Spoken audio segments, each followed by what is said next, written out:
আচ্ছা, অনেক রাজনৈতিক দল চাচ্ছে দ্রুত নির্বাচন দেওয়ার জন্য।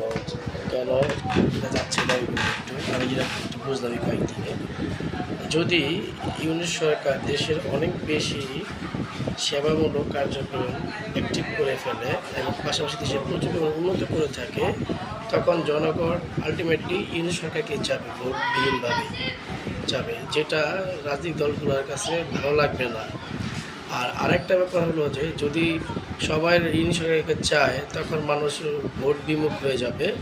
এতে রাজনৈতিক দলগুলো আর সে তাদের দুর্নীতিগুলোকে আর অ্যাক্টিভলি করতে পারবে। ধরো আওয়ামী লীগ করে গেছে, ধরেন আওয়ামী লীগ অনেক দুর্নীতি করে গেছে, এখন অন্য কোনো রাজনৈতিক দল আসলে সে কী করবে, 8% দুর্নীতি করবে। আর আওয়ামী লীগ করে 10%, ওরকম 8%, 2% কম করে বলবে দেখেন শেখ হাসিনা এত পার্সেন্ট ঋণ করে গেছে, 10,000 কোটি টাকা, আমরা সেটাকে নামায় 8 কোটি টাকা নিয়ে আসছি, বা এই ব্যয়গুলো কমায় নিয়ে আসছি।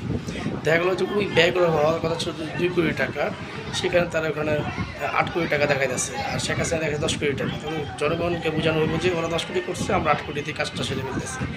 এই যে বাকি যে মধ্যে যে আর 6 কোটি টাকা যে হাওয়া হয়ে গেল, এটা জনগণকে তারা বোঝাইবে না। তো ইউনিট সরকার তো নিরপেক্ষভাবে সে দেশের উন্নত করতেছে, তার সম্মান রক্ষা করার জন্য সে চায় না তার কোনো বদনাম হোক, সেইভাবে তো নিজেকে তৈরি করে দেশে নির্বাচন দিবে।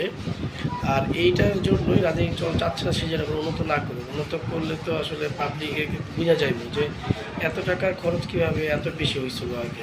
তো এটার জন্যই কেউ চায় না যে সরকারি দেশে উন্নতি করুন কম খরচের মধ্যে।